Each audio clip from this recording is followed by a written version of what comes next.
শ্রী বিষ্ণুপ্রিয়া দেবী প্রতিদিন বাবার বিষ্ণু পূজার জন্য সুরধনী গঙ্গায় থেকে জল আনতেন। যখন বিষ্ণুপ্রিয়া যেতেন তখন আবছা আবছা অন্ধকার থাকতো। সে সময় বিষ্ণুপ্রিয়া যেতেন বাবার বিষ্ণু পূজার জল আনতে। আজও গিয়েছে। আর সুরধনী গঙ্গার জলে আমার গৌর হরি নিজের দেহ কমলকে জলে ভাসিয়ে বদন কমলটা জলের উপরে ভাসিয়ে বসে আছে। আর আমার বিষ্ণুপ্রিয়া ওই গৌর রূপ দর্শন করে বাড়িতে এসে গায়ের সমস্ত অলংকার খুলে চাপা গাছের তলায় বসে আকাশের দিকে তাকিয়ে কেবল চোখের জলে ভেসে কাঁদছে, আর কিছু বলছে না। যখন কাঁদছে এমন সময় বিষ্ণুপ্রিয়ার মা মহামায়া দেবী ছুটে এসেছে। প্রিয়া, আয় প্রিয়া, কি হয়েছে তোর? তুই চাপা গাছের তলায় বসে আছিস, এই ভিজা ভিজা বর্ষণে তুই কি হচ্ছে? বিষ্ণুপ্রিয়া কিছু বলছে না, কেবল আকাশের দিকে গগন পানে তাকিয়ে আছে। মহামায়া গিয়ে সনাতন মিশ্রকে বলল, দেখো তো স্বামী, জানি না আমাদের মেয়েটার কি হয়েছে, কোনো কিছুই বলছে না, কেবল আকাশের দিকে তাকিয়ে কাঁদছে। তুমি গিয়ে দেখো মেয়েটাকে যদি কিছু বোঝাতে পারো। সনাতন মিশ্র গিয়ে বলছে, মা, মারে তোর কি হয়েছে? তুই চাপা গাছের তলায় বসে বসে কাঁদছিস, আকাশের দিকে তাকিয়ে, তোর চোখের পলক পড়ছে না, কি হয়েছে তোর? বিষ্ণুপ্রিয়া কিছুই বলছে না, শুধু আকাশের দিকে তাকিয়ে কাঁদছে। যখন কাঁদছে সেই সময় সনাতন মিশ্র ঘরে এসে বললেন, মহামায়া, আমিও তো গিয়ে দেখলাম বিষ্ণুপ্রিয়া তো কিছুই বলছে না। জানো মহামায়া, কিছু কিছু কথা থাকে যেগুলো বাবা মার সঙ্গেও বলা যায় না। তা তুমি এক কাজ করো, ওই প্রিয়ার প্রিয় সখী যার না, আজ গৌরলীলা হয়েছে, এর মধ্যে কাঞ্চনার কথা তো থাকবেই। বিষ্ণুপ্রিয়ার প্রিয় সখী কে? কাঞ্চনা। কি বললাম? কাঞ্চনা। তো ওই প্রিয়ার প্রিয় সখী কাঞ্চনাকে একবার ডেকে আনলে কি হয়? ডেকে আনলে হয়তো প্রিয়া ওর মনের কথাটা ওই কাঞ্চনাকেই খুলে বলতো। মা মহামায়া কাঞ্চনাকে ডেকে পাঠালেন। যখন কাঞ্চনাকে ডেকে পাঠালেন, কাঞ্চনা এসে বলল, মা, আমায় ডাকছো? মা মহামায়া বলল, দেখো না কাঞ্চনা, আমার মেয়েটা না এক মনে এক ধ্যানে বসে আছে, কিছুই বলছে না। চাপা গাছের তলায় বসে বসে কেবল চোখের জলে বুক ভাসিয়ে আকাশের দিকে তাকিয়ে আছে। দেখ তো মা, কি হয়েছে, তুই একটু দেখে আয় তো। কাঞ্চনা তখন বিষ্ণুপ্রিয়ার কাছে এসে ছুটে এসে বিষ্ণুপ্রিয়াকে বুকে জড়িয়ে ধরেছে, জড়িয়ে একটু ঝাঁকিয়ে নিয়েছে। কেন? নড়িয়ে নিয়েছে, কারণ একটু যদি নড়িয়ে নেয়, যেভাবে এক দৃষ্টিতে আকাশ দিকে তাকিয়েছিল, একটা কিছু ভাবছে যেন মনে হচ্ছে, সেই কথাটা সে ভুলে যাবে, নড়ে যাবে, সেই এক দৃষ্টির চিন্তা তার সরে যাবে, তাই একটু ঝাঁকিয়ে নিয়েছে। বিষ্ণুপ্রিয়া, কি হয়েছে তোর? তুই কাঁদছিস কেন? বিষ্ণুপ্রিয়া কিছু বলছে না, শুধু কাঞ্চনাকে বলে যাচ্ছে, কাঞ্চনা, আমায় তুই ছেড়ে দে, কাঞ্চনা, আমায় তুই ছেড়ে দে। কাঞ্চনা বলে, ছাড়বো মানে? তোর জন্য তোর মা চিন্তিত, তোর বাবা চিন্তিত, আমরা চিন্তিত, তোর কি হয়েছে আমার কাছে বল। বিষ্ণুপ্রিয়া কিছুই বলছে না। এখানেই বৈষ্ণব কবি পদ লিখলেন, আজ মরমে মরিয়া আছে, মরমে মরিয়া আছে, প্রিয়া মরমে মরিয়া আছে, প্রিয়া মরমে মরিয়া আছে, মরমে মরিয়া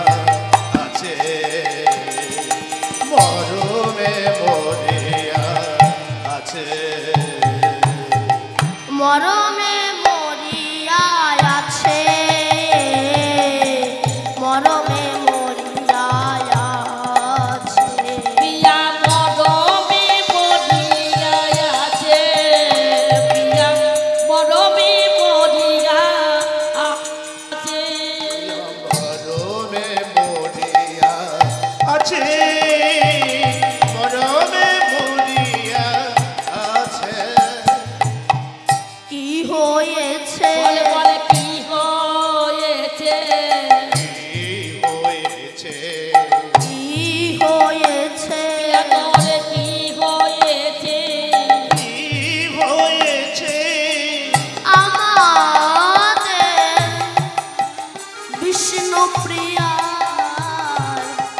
কি হয়েছে আরে বলে রে পিয়া তোর কি হয়েছে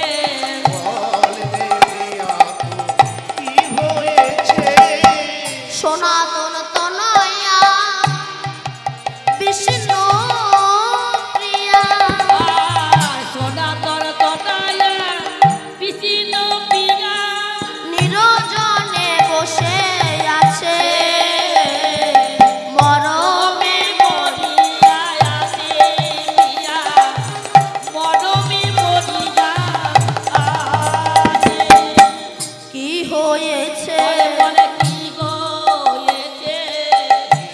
হয়েছে বল না প্রিয়া ওর কি হয়েছে বলে রে পিয়া তোর কি হয়েছে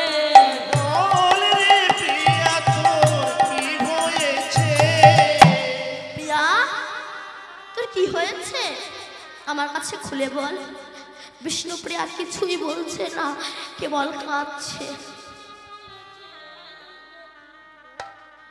তোর কি হয়েছে আমার কাছে বলতে পারছিস না কাঞ্চনা মনে মনে ভাবছে না না আমাকে এমন একটা ফন্দি আনতে হবে যে বিষ্ণুপ্রিয়া মনের কথা বলতে বাধ্য হবে কি ফন্দি বাঁধলেন না কাঞ্চনা ভাবছে ওকে এমন একটা গল্প শোনাতে হবে ও মনের দুঃখের কথা বলবে কি কথা কাঞ্চনা তখন বিষ্ণুপ্রিয়াকে বলছে বিষ্ণুপ্রিয়া শোন তোকে একটা গল্প বলি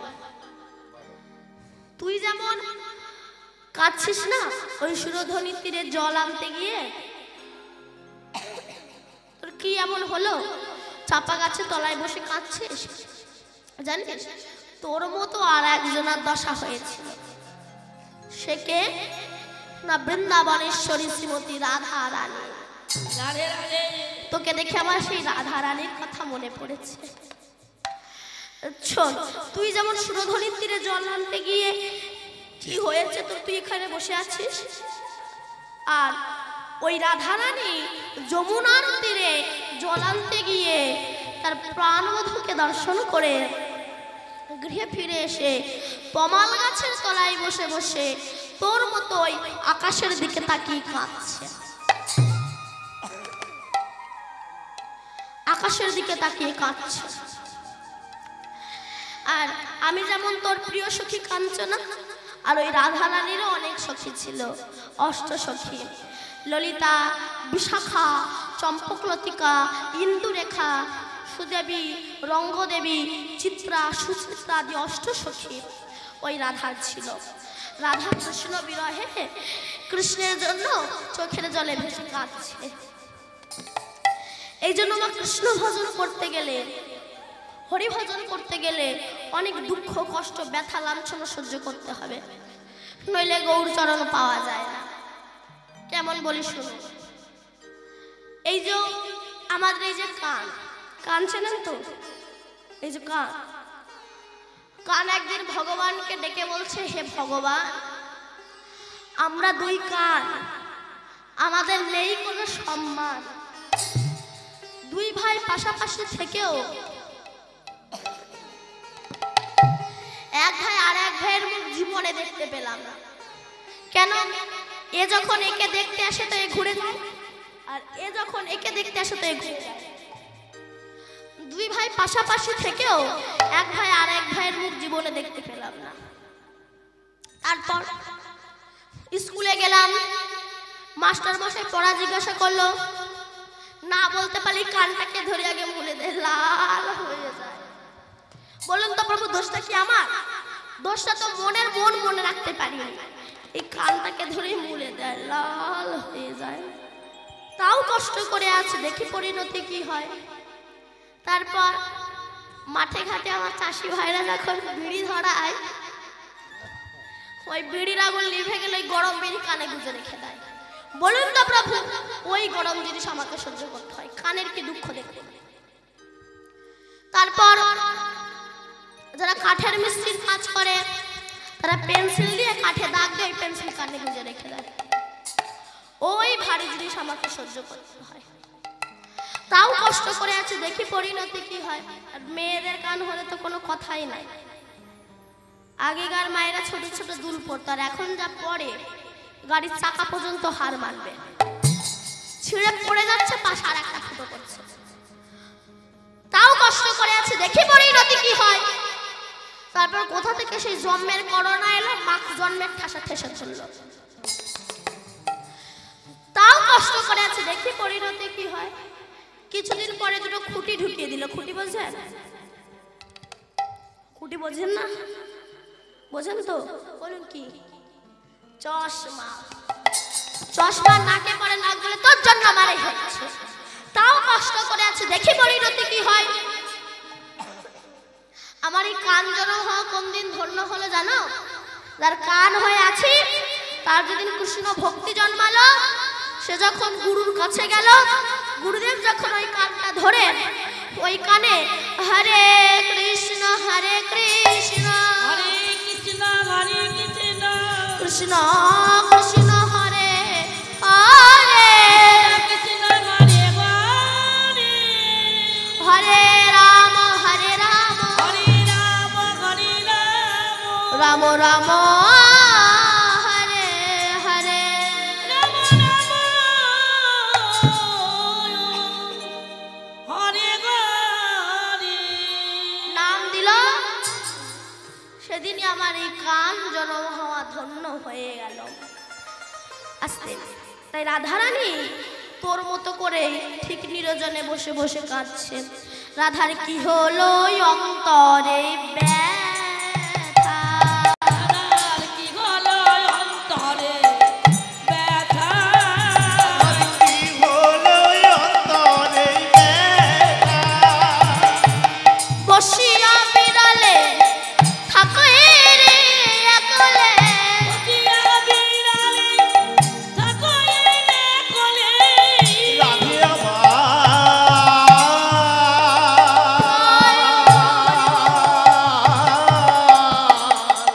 হরে বল ওই রাধে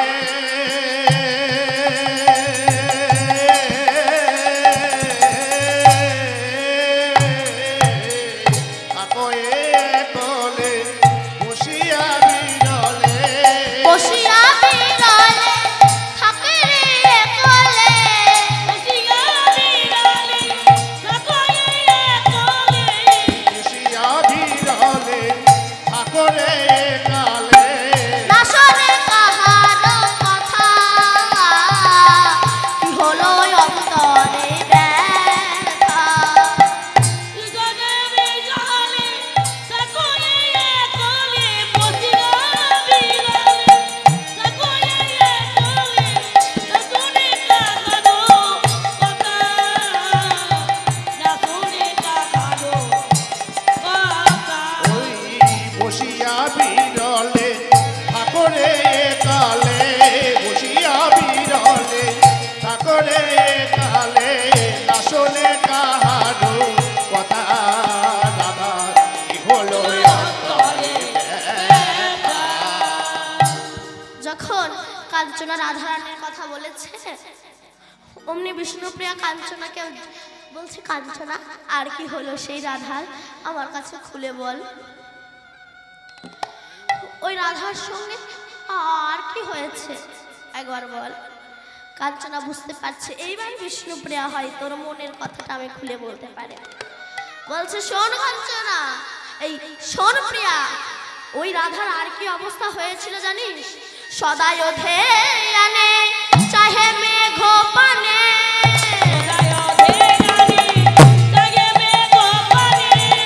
সদায় ধেয়নে চাহে মে গোপানে না চলে নয়ন তারা, নেবন্তি চলন তারা, সদায়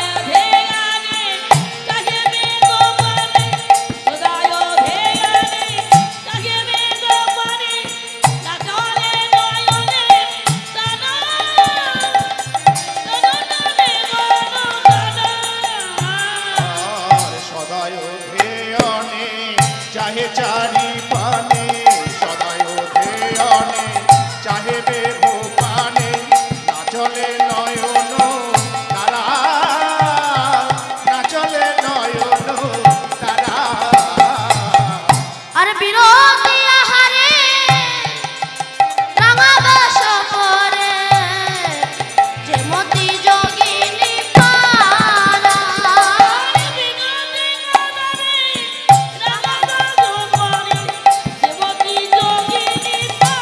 আর বিরতি আহারে রাঙাবাস করে মতি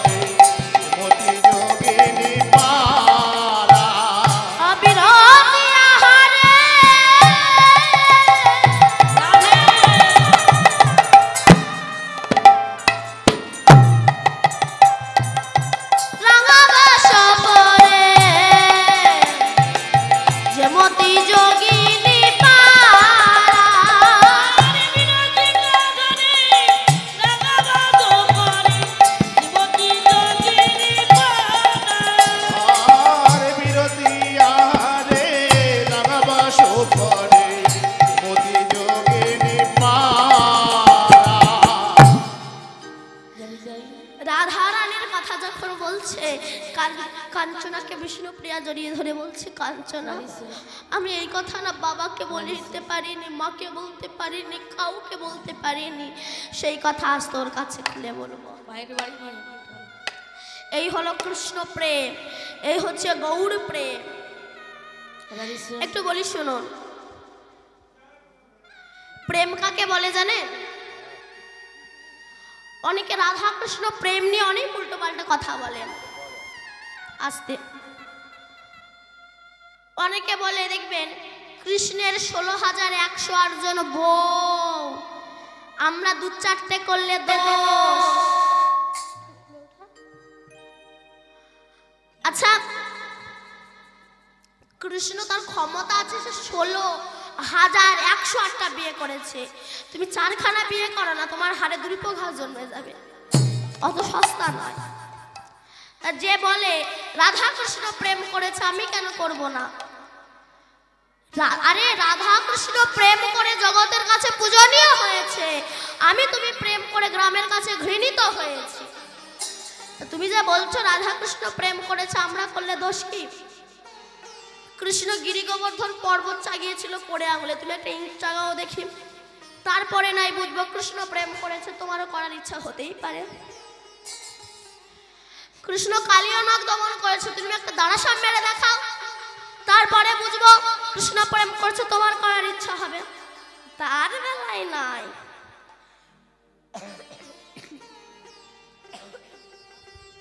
জানেন এই যে প্রেম কথাটা নিয়ে কত যাত্রা চলছে, কত থিয়েটার, কত অভিনয়, প্রেমের অপব্যাখ্যা। কিন্তু প্রেম কাকে বলে জানো? শোনো, প্রেম কাকে বলে। রাস্তাঘাটের অসভ্যের মতো বলে বেরিও না রাধা কৃষ্ণ প্রেম করেছে আমি কেন করব না। প্রেম হলো 3 প্রকার, একটা হলো অশুদ্ধ প্রেম, একটা হলো বিশুদ্ধ প্রেম, একটা হচ্ছে প্রসিদ্ধ প্রেম। অশুদ্ধ প্রেম কাকে বলে? যে প্রেমে ইন্দ্রিয় সুখ ছাড়া আর কিছু পাওয়া যায় না, সেই প্রেমের নাম হচ্ছে অশুদ্ধ প্রেম। বিশুদ্ধ প্রেম কাকে বলে? যে প্রেমে আমার গোবিন্দ সুখ পাবে এবং আমি সুখ পাবো, সেই প্রেমের নাম হচ্ছে বিশুদ্ধ প্রেম। আর প্রসিদ্ধ প্রেম কাকে বলে? যে প্রেমে একমাত্র আমার গোবিন্দ সুখ পাবে, আমার সুখের কোনো প্রয়োজন নাই, সেই প্রেমের নাম হচ্ছে প্রসিদ্ধ প্রেম। কেমন না, মাঘ মাসে প্রচন্ড ঠান্ডাতে মা ছেলেকে নিয়ে শুয়ে আছে, ছেলে মায়ের কোলে পায়খানা করে দিয়েছে, মায়ের রাগ ধরে না, আমার কেন মরণ হয় না? এত লোকের মরণ হচ্ছে, আমার কপালে কি মরণ লেখা নাই? আমার কেন মরণ হয় না? মা এতবার বলে আমার কেন মরণ হয় না, কিন্তু মা একবারও বলে না আমার ছেলেটার কেন মরণ হয় না। এও একটা প্রেম, বাৎসল্য প্রেম। ছেলে মাকে ধরে পেটাচ্ছে, ক্লাবের ছেলেরা বলছে ঠাকুমা আপনার ছেলে আপনাকে মারছে, ওকে থানায় দেবো? বলে না না বাবা, কেন? ওকে পুলিশে পারবে। বাৎসল্য প্রেম। কামার প্রেম সম্পূর্ণ আলাদা। আমাদের জাগতিক জগতের প্রেমকে প্রেম বলা হয় না, কাম বলা হয়। আমাদের জাগতিক জগতের প্রেমটা কেমন জানেন? এই এক্ষুনি আছে এক্ষুনি নাই। কেন? দেখবেন যে একটু আগে বলতো তুমি আমার হাড়, তুমি আমার ফুসফুস, তুমি আমার কিডনি, তুমি আমার হৃৎপিণ্ড, তুমি আমার কলিজা, আমি তোমার, তুমি আমার, চিরদিনই তুমি আমার, আমরা অমর সঙ্গী, যুগে যুগে আমি তোমার, তুমি আমার লিভার, মরে যাওয়ার পরে সেই বলে তুমি আমার করোনা ভাইরাস। এটাই হচ্ছে জাগতিক জগতের প্রেম। যে একটু আগে বলতো তোমার ছাড়া আমি এক সেকেন্ড থাকতে পারি না, কিছুক্ষণ পরে বলছে তোমার দেখতে ইচ্ছে করে না। এটাই হচ্ছে জাগতিক জগতের প্রেম। কাম আর প্রেম সম্পূর্ণ আলাদা। কাম হচ্ছে অন্ধকার সাদিশা, প্রেম হচ্ছে নির্মল ভাস্কর। কাম হচ্ছে অন্ধকার, প্রেম হচ্ছে সূর্যের সমতুল্য। কাম হচ্ছে ভিখারি, প্রেম হচ্ছে মহাজন জ্ঞানী। কাম লোহার সমতুল্য, প্রেম স্বর্ণের সমতুল্য। কাম শুধু নিতে চায়, দিতে চায় না, আর প্রেম শুধু দিতে চায়, নিতে চায় না। এরই নাম প্রেম। এটাকেই প্রেম বলা হয়। তাই আমরা এই যে কৃষ্ণ প্রেম, গৌর প্রেমটা কেমন, গোবিন্দকে কত ভালোবাসলে তাকে পাওয়া যায়, এই প্রেমকে নিয়ে আমি একটু বলি, শোনো। এরপর আমি আবার লীলায় ফিরে যাব। শোনো, আমার গোবিন্দ প্রতিদিন সকালবেলা দন্তমার্জন করে বসতেন, আর প্রতিদিন রুক্মিণী এক গ্লাস করে গরম দুধ আমার গোবিন্দকে খেতে দিতেন। আজও দিয়েছে।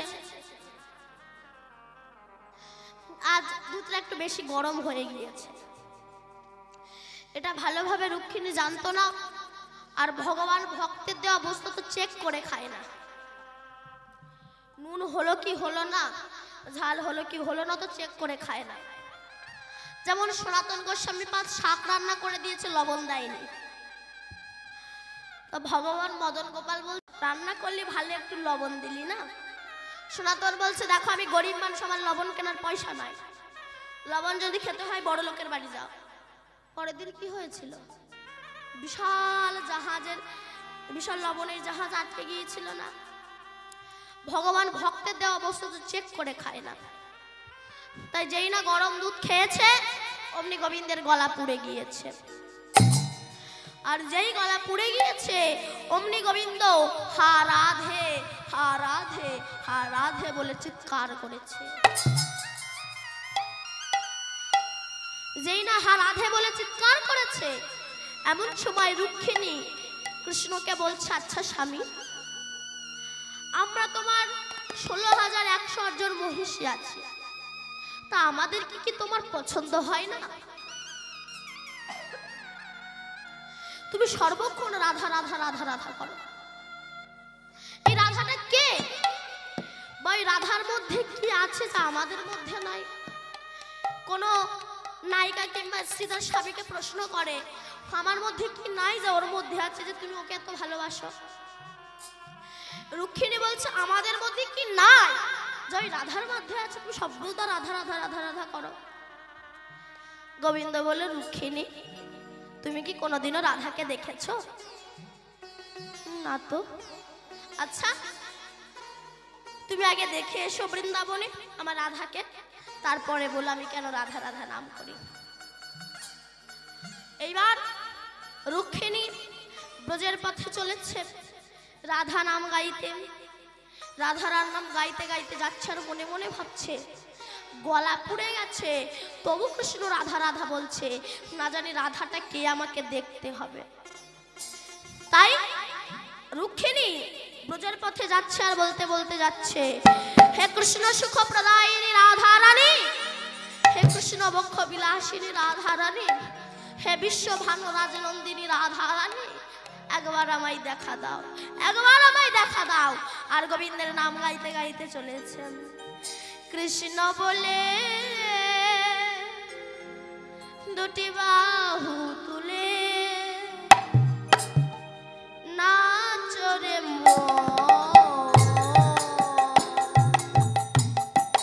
হরি বলে, কৃষ্ণ বলে বাহু তুলে নাচ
দেখা দাও বলে বৃন্দাবনের পথে যেতে যেতে দেখলেন এক অপরূপ রূপ সুন্দরী দাঁড়িয়ে আছে।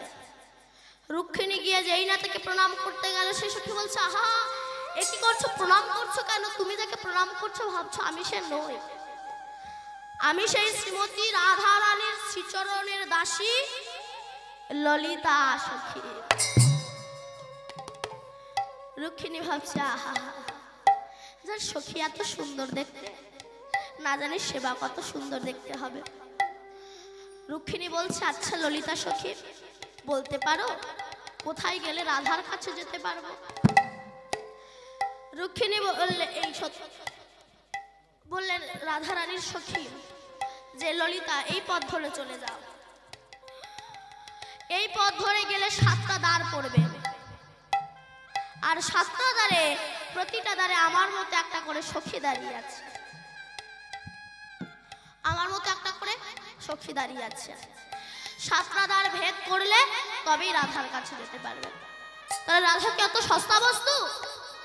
রাধা তাহলে যেসে হয়ে যেতে পারত, রাধা যেসে হতে পারে না। রাধা কাকে বলে শুনুন। আপনি ব্রহ্ম মুহূর্তে উঠুন, উঠে স্নান করুন, স্নান করে পদ্মাসনে বসে যান, পদ্মাসনে বসে নয়ন মুদ্রিত করে কুলকুলন্ডিনী শক্তিকে জাগ্রত করে মণিপুর মূলাধার আগ্রা চক্র সতীশানকে ভেদ করে 7 ফোঁটা রক্ত ভিয়ান করে যে 1 ফোঁটা শক্তিবিন্দু তৈরি হয়, যেটাকে ব্রহ্ম বস্তু বলা হয়, সেটাকে নিম্নগামী না করে শ্বাসের দ্বারা যিনি ঊর্ধ্বগামী করে রাখতে পারেন মহাজন তাকেই রাধা নামে আখ্যা দিয়েছে। ঊর্ধ্ব হইতে নিম্নগামী যার নাম ধারা, নিম্ন হইতে ঊর্ধ্বগামী তার নাম শ্রীমতী রাধা। সরাই সর্জ ছাইটামে আছে অবস্থা, ঊর্ধ্ববিন্দু দিয়া তাহে কইল শক্তিরা,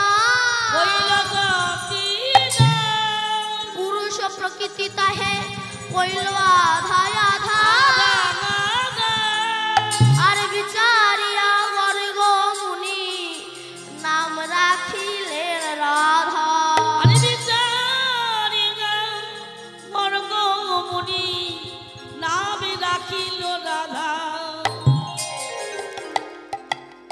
এই সেই রাধা রানী। এবার রুক্মিণী 7টা দ্বার ভেদ করে রাধা রানীর কাছে গিয়ে দেখছে একটা জীর্ণ শীর্ণ কুঠির তৈরি করে একটা জীর্ণ কাপড়ে ছেঁড়া কাপড় পরিধান করে বসে আছে রাধা রানী। কৃষ্ণ বিরহের যন্ত্রণায় যমুনার মাটি দিয়ে একখানা কৃষ্ণ মূর্তি তৈরি করে নয়ন জলে বুক ভাসে কাঁদছে। সেই কৃষ্ণের সবকিছু করেছে, চোখ কান হাত মুখ নাক সবই করেছে, কিন্তু চরণ দুটো তৈরি করেনি। রুক্মিণী বলল, হে ললিতা, এই রাধে তুমি চরণ দুটো তৈরি করনি কেন? রুক্মিণী তখন বলছে, এই রাধারানী তখন বলছে, ওই চরণ হতেই তো আমার কৃষ্ণ আমায় ছেড়ে চলে গিয়েছে, যদি এই কৃষ্ণ আমায় ছেড়ে চলে যায় তাই আমি চরণ তৈরি করিনি।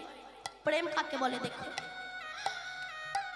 ললিতা ফুল তুলে এনেছে, রাধে মালা গাঁথ, বলল না আমি মালা গাঁথবো না, এই আমি মালা গাঁথবো তবে মালাগুলো ফুলগুলোকে পরীক্ষা করবো কিভাবে?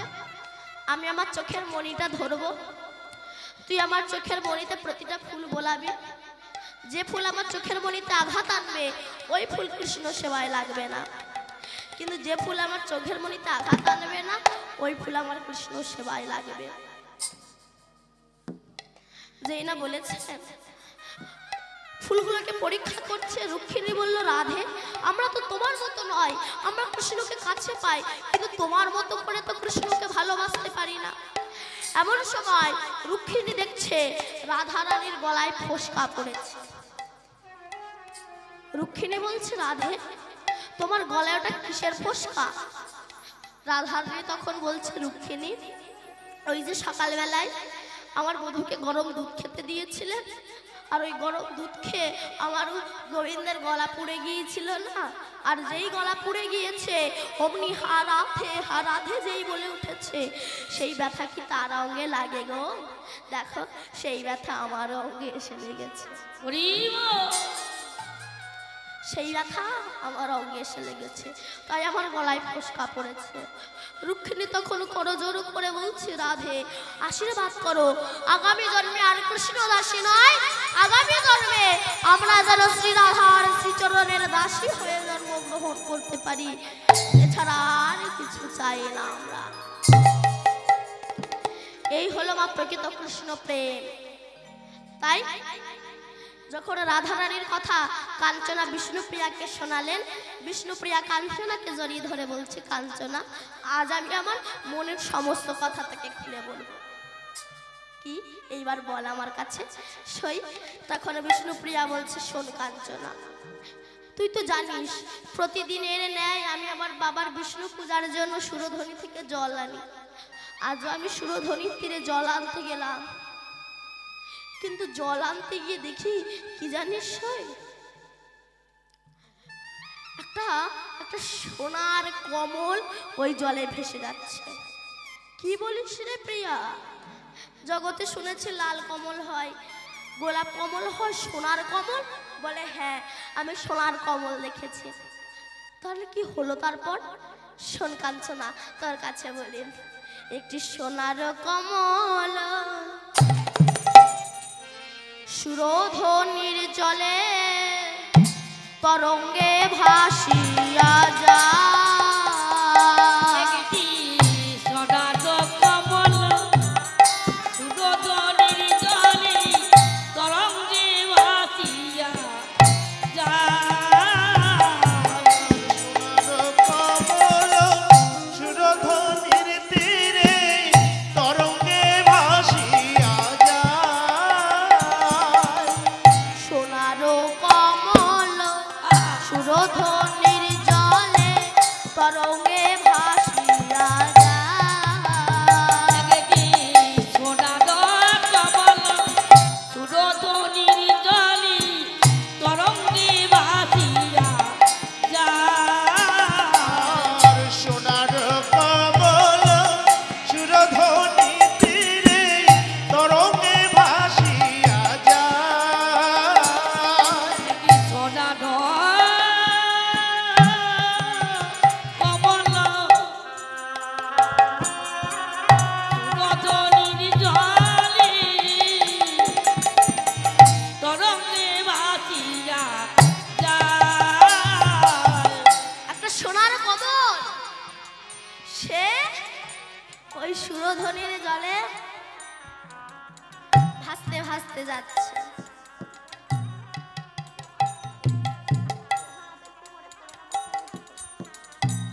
যে রাধে, একটা সোনার কমল, আমার মনে হলো কি জানিস কাঞ্চনা, ওই সোনার কমলটাকে আমি ধরবো। তাই কাঞ্চনা, শুনছিস তো মন দিয়ে?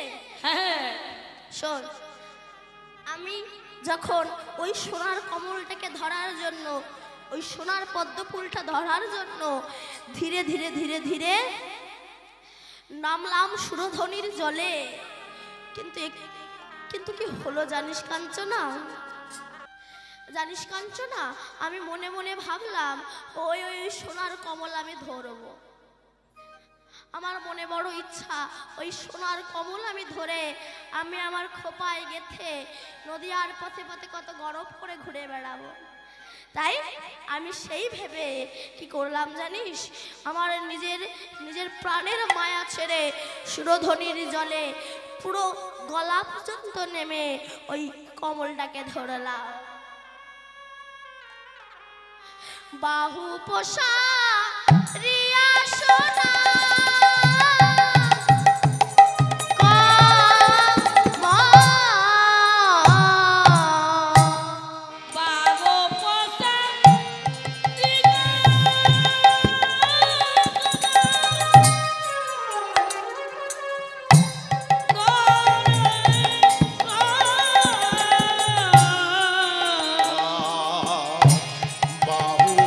সারিয়া সোনার কমল হৃদয় মা ছাড়ে ধরেছি আমি দনে মা ধরে ধরেছি আর হৃদয় মা ছাড়ে ধরেছি। আরে সোনার কমল ধরে ফেলেছিস? হ্যাঁ ধরেছি। তারপর কি হলো? একবার দেখা, ওই সোনার কমল আমাকে এনে দেখা। আমার না তোর কথা শুনে খুব ইচ্ছা হচ্ছে, জানা প্রিয়া, একবার এনে দেখা না সোনার কমল। দাঁড়া কাঞ্চনা, আমার কথা এখনো শেষ হয়নি। যেই নয় সোনার কমলকে আমি বুকে জড়িয়ে ধরেছি, দেখি কিনা আমার হাতে দুখানা পা। কি বললি প্রিয়া? তোর হাতে দুখানা পা? তাহলে নিশ্চয়ই কোনো মরা মানুষ সুরধনির জলে ভেসে যাচ্ছিল। আর ওই সুরধনি এই সূর্যের কিরণে অঙ্কটা তার সোনার বরণ হয়ে গিয়েছে। আর তুই ওই সোনার বরণ থেকে সোনার পদ্ম ফুল ভেঙেছিস। না রে কাঞ্চনা, না, ওটা কোনো মরা মানুষ না, ওটা জীবিত মানুষ। তাহলে তারপরে দেখি কিনা তার দুটো আমার হাত আমার হাতের ওপরে এসে পড়েছে। তারপর কি হলো কাঞ্চনা? শোন তারপর কি হলো প্রিয়া?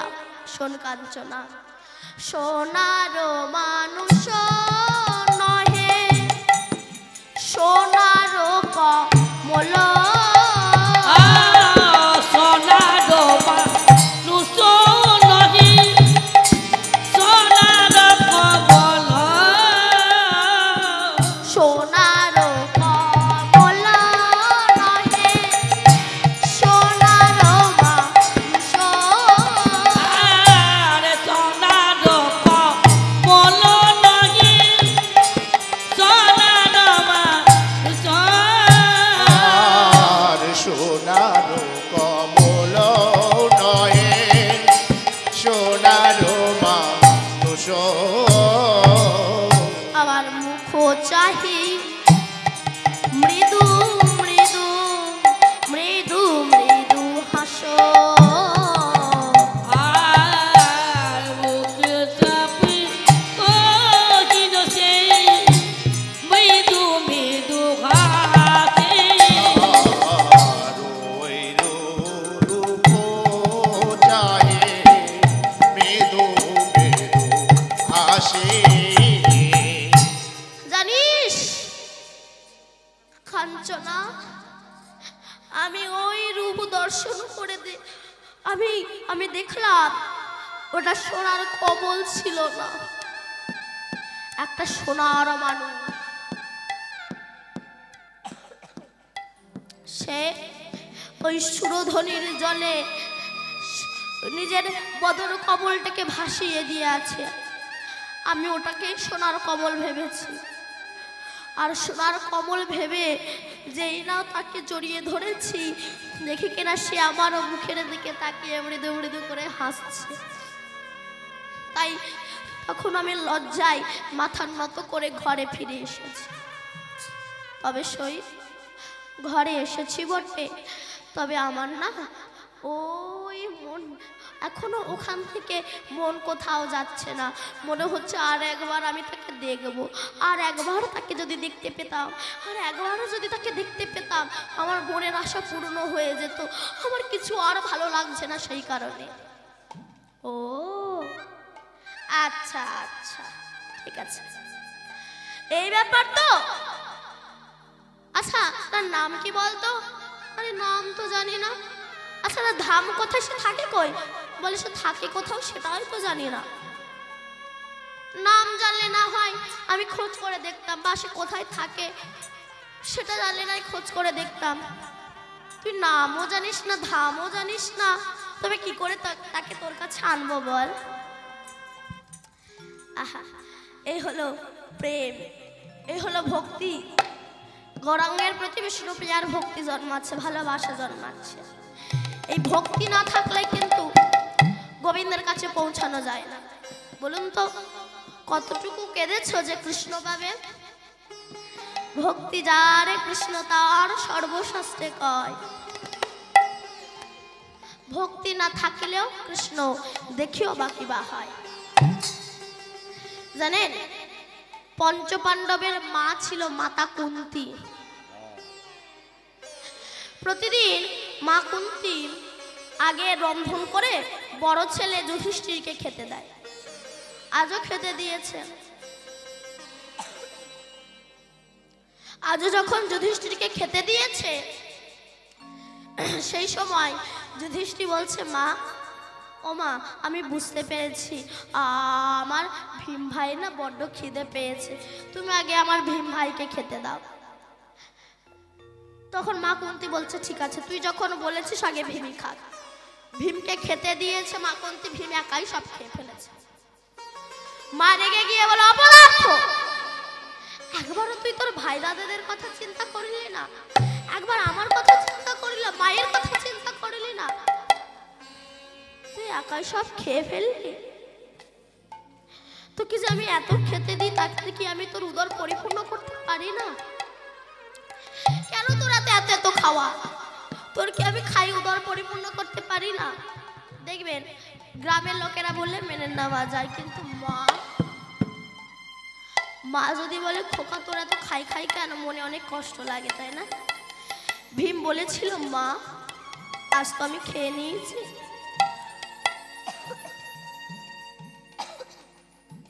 কিছু করতে পারবো না আমি, তুমি আমার কাছে কিছু চাও, আমার প্রাণ থাকতে থাকতে আমি তাই তোমাকে দান করব। মা কুন্তী বলল একটু খাওয়ার খোটা দিয়েছি বলে তোর এত অহংকার, তোর কাছে যা চাইবো তাই দিতে পারবি? হ্যাঁ মা চাও আমি তোমার কাছে দেব।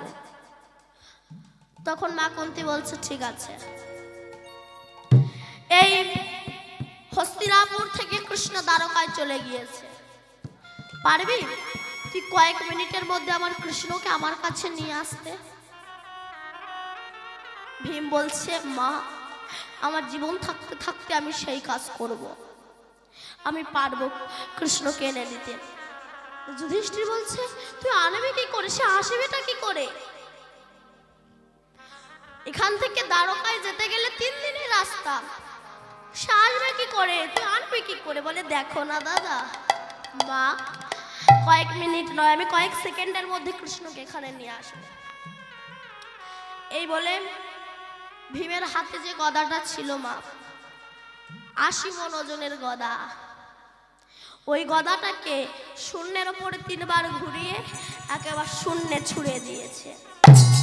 আর যে সোজাসুজি গদাটা পড়বে না ওই সোজাসুজি আমার ভীম দাঁড়িয়ে ডাক দিয়েছে কৃষ্ণ।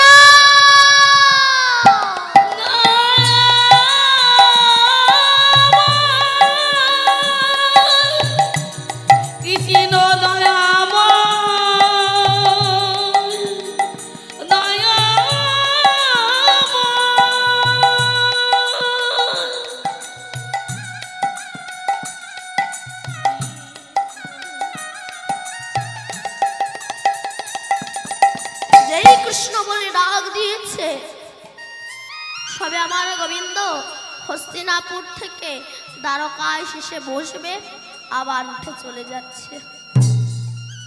রুক্মিণী বলল প্রভু তুমি এই তো এলে আবার চলে যাচ্ছ, কি হচ্ছে তোমার? রুক্মিণী আমি পরে বলবো, আমার ভক্ত বিপদে পড়েছে, আমাকে যে তার কাছে যেতে হবে, তার কাছে যেতে হবে আমায়। এই বলে গোবিন্দ 3 দিনের রাস্তা কয়েক সেকেন্ডে ভীমের সামনে এসে দাঁড়িয়ে গদাটাকে এক হাতে ধরেছে আর এক হাতে ভীমকে তুলেছে। ভীম কেন এমন করতে গেলি? এক্ষুনি যদি তোর মৃত্যু হয়ে যেত। ভীম বলছে কৃষ্ণ আমি যদি এক্ষুনি তোর মূর্তির সামনে গিয়ে বলি কৃষ্ণ আমার মা ডেকেছে তুই আয়, তুই আসতিস না, কিন্তু এমন একটা কল করিস তোকে আসতে বাধ্য হয়েছে। কুন্তী দেখছে ভীমের বুকে আমার গোবিন্দ দাঁড়িয়ে আছে, বুকে জড়িয়ে রেখেছে। তখন মা কুন্তী ভীমের কাছে গিয়ে চরণ তরে বসে বলছে, ভীম, আমি তোকে প্রণাম করব না। আমি তোর মা হয়ে যদি তোকে প্রণাম করি তবে তোকে নরকে পাঠানো হবে, আমি প্রণাম করব না তোকে। কিন্তু আমি তোর মা হয়ে তোর কাছে একটা জিনিস চাইবো, দিবি বাবা? বলো মা। আচ্ছা, তোর ভিতরে যে, তোর হৃদয়ে যে কৃষ্ণ প্রেম আছে, যে কৃষ্ণ ভক্তি আছে, কৃষ্ণকে বলিস না ওই ভালোবাসা, ওই প্রেম যেন একটু আমার হৃদয়ে দেয়। হরিব এটা তোর কৃষ্ণকে একটু বলিস না রে। এই হলো ভক্তি। ভক্তির টানে গোবিন্দ ছুটে আসতে বাধ্য হয়। কাঞ্চনা তখন বলছে, আচ্ছা প্রিয়া, তোর জন্য আমি সেই মানুষটা কিনে দিতে পারি। আচ্ছা, সে দেখতে কেমন আগে আমার কাছে বল। তখন বিষ্ণুপ্রিয়া বলছে, কাঞ্চনা, সে দেখতে কেমন জানিস? তার চাঁচর চিকর কেশ, অঙ্গকান্তে সোনার বর্ণ, ভক্তদের নিয়ে হরিনাম করে, আজান লম্বিত ভুজ তুলে। আমি সেই রূপের মানুষকে দেখেছি। ও ও আমি বুঝতে পেরেছি তুই কার কথা বলছিস। শোন, তুই যার কথা বলছিস তাকে কেউ বলে বিশ্বম্ভর, কেউ বলে নিমাই, কেউ বলে শচীনন্দন, কেউ বলে জগন্নাথ মিশ্রের দুলাল, কেউ বলে নিমাই পণ্ডিত, কেউ বলে গৌরাঙ্গ সুন্দর। তুই তাকে দেখে এসেছিস তাই না? তখন বিষ্ণুপ্রিয়া বলছে, হ্যাঁ সই, আমি ওই রূপ দেখেছি। জানিস সই, সজনী দেখিনু গৌরাঙ্গ চাঁদে, সজনী দেখিলাম গৌরাঙ্গ চাঁদে, সজনী দেখিল গৌরাঙ্গ চাঁদে, দেখিনু গৌরাঙ্গ চাঁদে, আমি দেখিলাম গৌরাঙ্গ চাঁদে, সজনী দেখিল গৌরাঙ্গ চাঁদে। আবার অরূপ দেখিয়া আকুলি বিকুলি, অমুক দেখিলা আকুলি বিকুলি, অরূপ দেখিয়া আকুলি বিকুলি, প্রীতি পড়িলাম ফাঁদে, দেখিনু গৌরাঙ্গ চাঁদে।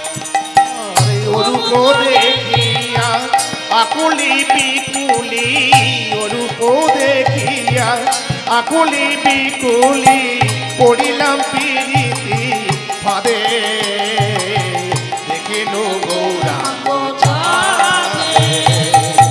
কাঞ্চনা, তুই যখন গৌড়ের কথা বললি, তবে আমি গৌড়কে তো দেখে এসেছি। গৌড়কে দেখে এসে এখন আমার কি মনে হচ্ছে জানি? কি মনে হচ্ছে? এইবার বিষ্ণুপ্রিয়া অন্তরঙ্গের কথাগুলো সব কাঞ্চনাকে বলছে। শোন কাঞ্চনা, আমার এখন মনে হচ্ছে গৌড় যদি পদ্ম ফুল না হয় অন্য কিছু হতো, তবে আমি তাকে ধরার চেষ্টা করতাম। কি হতো? এখানে বিষ্ণু কবি লিখলেন কি, গৌর যদি হইতো কালো, যদি কত কালো, গৌর যদি হইতো কালো, তবে কাজল করিয়া নয়নে পড়িতাম, করিতা নয়নে পরিতা, ওই কাজল করিয়া নয়নে পড়িতা, কত না দেখাতো ভালো, গৌর যদি হইতো কালো।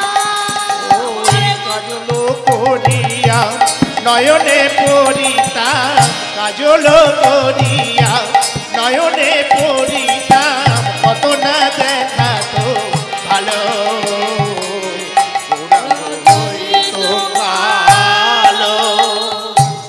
প্রিয়া, তোর মাথা খারাপ হয়ে গিয়েছে? সোনার বরণ গৌরকে তুই কালো বানিয়ে দিলি।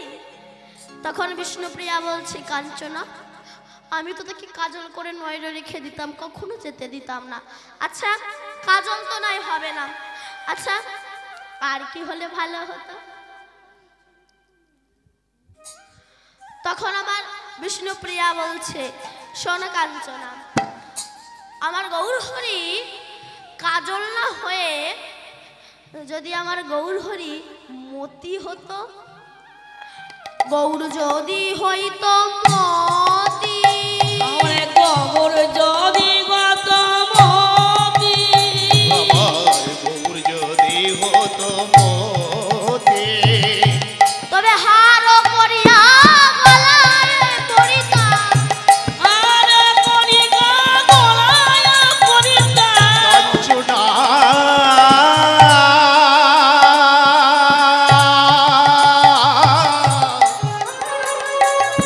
ওরে আমার সখী কাঞ্চনা রে,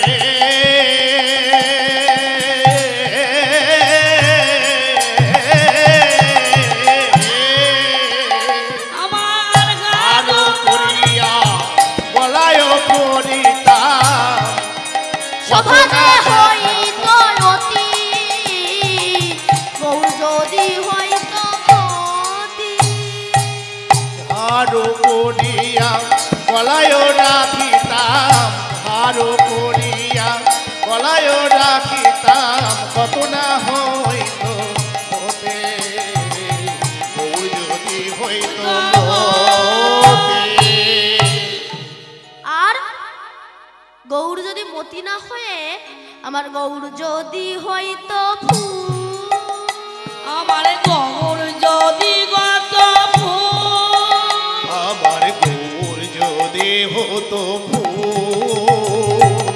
তবে যত্ন করিয়া কবরে বাঁধিত, যতন করিয়া কবরে বাঁধিতাম, যতন করিয়া কবরে বাঁধিতাম, কানেতে তুলিত দুল, গৌর যদি হইত ওই যতন করিয়া কবরে বাঁধিতাম, যতন করিয়া কবরে বাঁধিতাম, কানেতে দুলিত দুল, তোর যদি হতো ফুল। আমার গৌর যদি হইত পাখি, যদি গত পাখি, আমার গৌর যদি হইতো পাখি, তবে যত্ন করিয়া পালন করিতাম, আমার যতন করিয়া কানে তোনারে,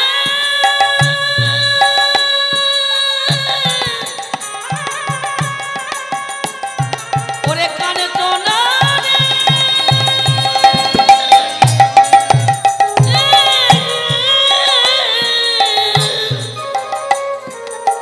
যদি পালন করিতাম, যতন পিঞ্জারে রাখি, গৌর যদি হইত করে যতন করিয়া পালন করিতাম, যতন করিয়া পালন করিতাম, হৃদয় পিঞ্জরে রাখি, তোর যদি হইতো পাখি। কাঞ্চনা, আমার গৌর যদি কাজল হতো, তবে আমার গৌর হরিকে আমি নয়নে পড়তাম, কত দেখতে ভালো লাগতো বল।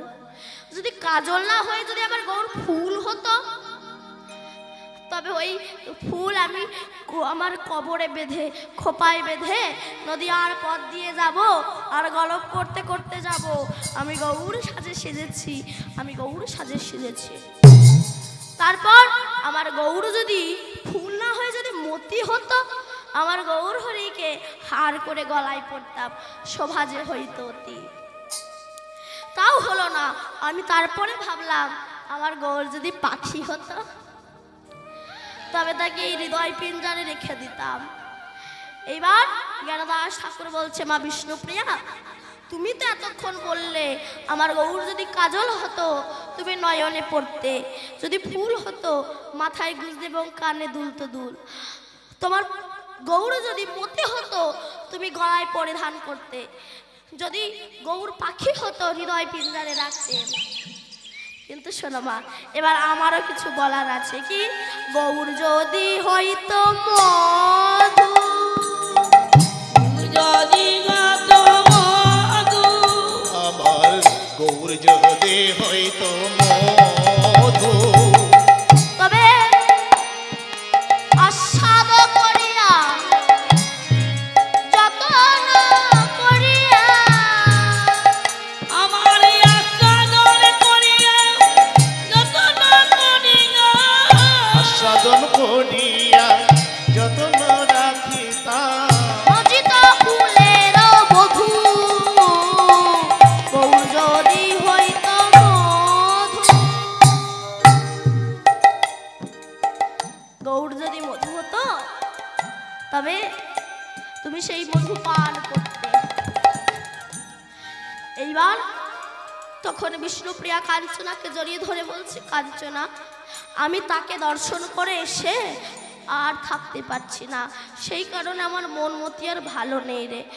যদি একবার তাকে দেখতে পেতাম তবে হয়তো ভালো হতো, কিন্তু আর কি কবে তাকে দেখতে পাবো, কবে তার সঙ্গে দেখা হবে, কবে তাকে একটু ছুঁতে পারবো। আস্তে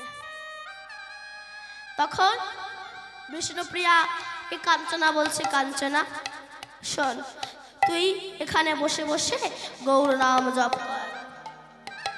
গৌর নাম জপ করলে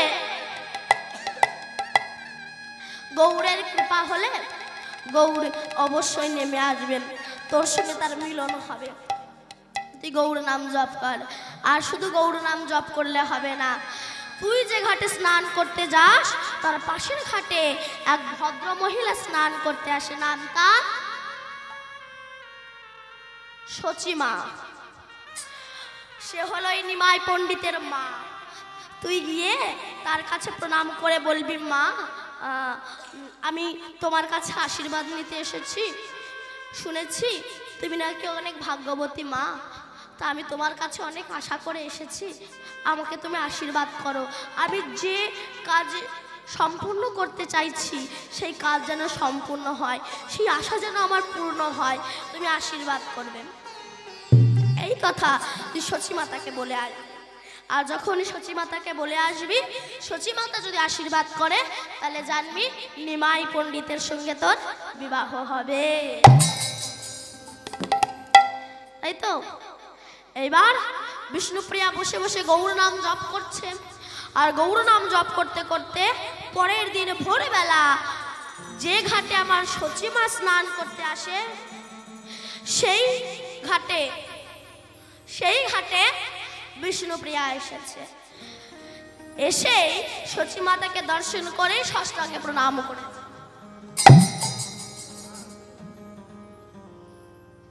যখন ষষ্ঠাঙ্গে প্রণাম করেছে, সচিমাতা বলছে, আরে আরে আরে,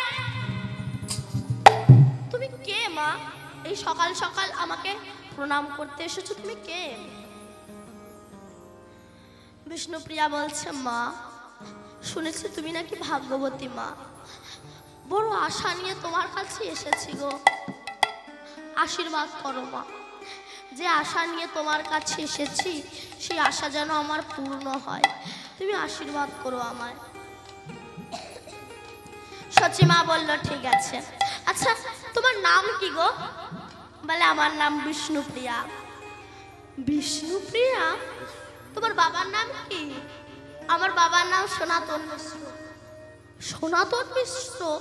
তোমরা থাকো কোথায় যেন? আরে বাবা, আমরা তো থাকি ওই মালঞ্চ পাড়ায়। মালঞ্চ পাড়ায়? ও, তুমি মালঞ্চ পাড়ায় সনাতন মিশ্রের কন্যা বিষ্ণুপ্রিয়া? তোমার অন্নপ্রাশনে আমি গিয়েছিলাম, কত ছোট ছিলে, তুমি এখন কত বড় হয়ে গিয়েছো গো মা। তা তোমাকে আমি আশীর্বাদ করি, তোমার নাম যেহেতু বিষ্ণুপ্রিয়া, তুমি সত্যিকারে বিষ্ণুর প্রিয়া হও, বিষ্ণুর প্রিয়া হও, বিষ্ণুর প্রিয়া হও। আর মনে মনে সচিমা বলছে, যেহেতু আমার নিমাইকেই তো সবাই বিষ্ণু বলে, তাই মনে মনে বললো, তুমি গৌর প্রিয়া হও, তুমি গৌর প্রিয়া হও, তুমি গৌর প্রিয়া হও। আর মুখে বললেন, তুমি বিষ্ণু প্রিয়া হও, বিষ্ণু প্রিয়া হও, বিষ্ণু প্রিয়া। হরি বল, হরি বল। সচিমায়ের কাছে আশীর্বাদ নিয়ে আমার বিষ্ণুপ্রিয়া ছুটতে ছুটতে আসছে। কাঞ্চনা, আরে ও কাঞ্চনা, কোথায় গেলে গো? কি হয়েছে প্রিয়া, এমন ছুটতে ছুটতে আসছে, কি হয়েছে?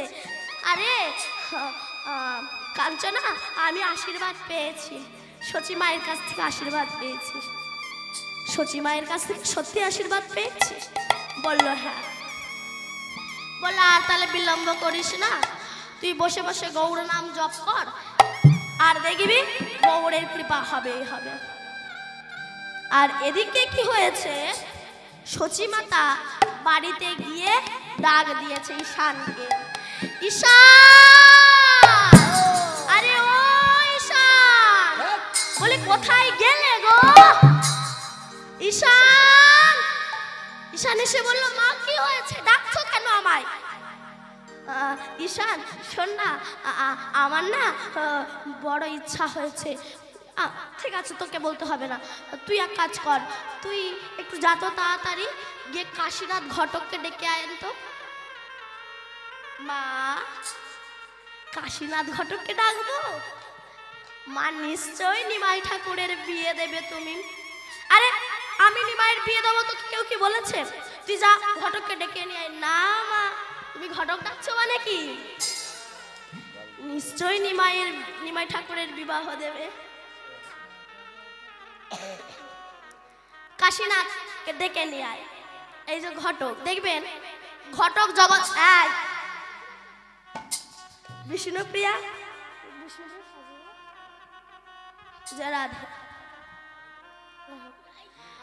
ঘটক জগতে 3 প্রকার হয়। কেমন? একটা ইহজাগতিক জগতে মিলন ঘটিয়ে দেয় একটা ঘটক, আর ভক্ত আর ভগবানের মিলন ঘটিয়ে দেয় একজন ঘটক, তার নাম হলেন গুরুদেব। আর রাধারানী আর গোবিন্দের মিলন ঘটিয়ে দেয় একজন ঘটক, তার নাম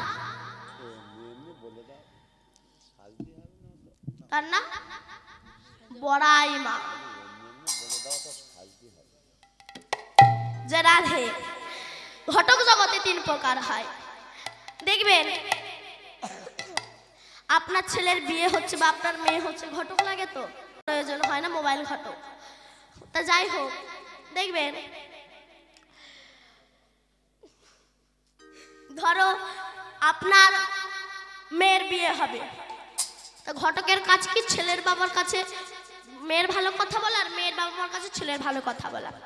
আপনার ছেলের মেয়ের বিয়ে হবে, ঘটক গিয়ে বলছে দাদা আপনার মেয়ের জন্য যা পাত্র দেখেছি না, পাত্র তো না, অপূর্ব চেহারা, ভুরু দুটো যুগ্ম ভুরু, বিশাল লম্বা, দারুণ শিক্ষিত। মেয়ে তখন পাশের ঘরে বসে বসে শোনে আর মনে মনে ভাবে কবে তাকে দেখবো, কবে তাকে দেখবো। এইবার আপনার ছেলের বিয়ে হবে, ঘটক গিয়ে বলছে দাদা আপনার মেয়ের জন্য, এই ছেলের জন্য যা পাত্রী দেখেছি না, পাত্রী তো না, যেন হীরের টুকরো, দন্তা বলি যেন মুক্তা শোভিত, তাতে খঞ্জন নয়নে অঞ্জন রঞ্জিত, তাই কটাক্ষের বান তুলনা হয় না। ঘটকের মুখে শুনে ছেলে মনে মনে ভাবে কবে তাকে দেখবো, কবে তাকে দেখবো। ঠিক তেমনি ইহ জগতে যেমন আমাদের ঘটকে মিলন ঘটিয়ে দেয়, তেমনি ভক্ত আর ভগবানের মিলন ঘটিয়ে দেয় একজন ঘটক, তার নাম হলো গুরুদেব ঘটক।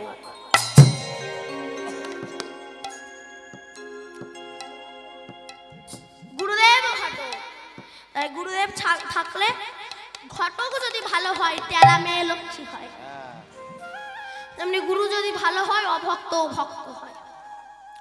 কেমন জানেন? বৃন্দাবনে একজন বাবাজি থাকতো, তার নাম হচ্ছে চট বাবা। তারা সবকিছু চট দিয়ে তৈরি, চট বাবা। উনি যা বলেন তাই হয়ে যায়। যদি কেউ গিয়ে বলে বাবা আমার মেয়ের বিয়ে হচ্ছে অমুক দিন হয়ে যাবে, বাবা আমার ছেলে চাকরি হচ্ছে অমুক দিন হয়ে যাবে, হয়ে যায়। এখন এক চোর, সে মনে মনে ভাবছে ওই সাধু যা বলে তাই হয়ে যায়, তাহলে আমি ওই সাধুর কাছে দীক্ষা নেব, আর দীক্ষা নিলে আমার একটা অধিকার হবে। আর যখন অধিকার হবে আমি বলবো ওই গুরুদেবের কাছে আশীর্বাদ চাইবো, আমি চুরি করব কেন ধরা না পড়ি, এই আশীর্বাদটা চেয়ে নেব।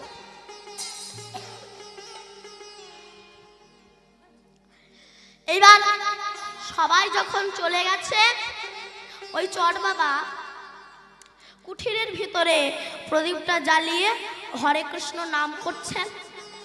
আর এদিকে ওই চোর ওই তালপাতার কুঠিটা প্রদক্ষিণ করছে, চোরে ছায়া পড়েছে। গুরুদেব তখন বলছে, কে?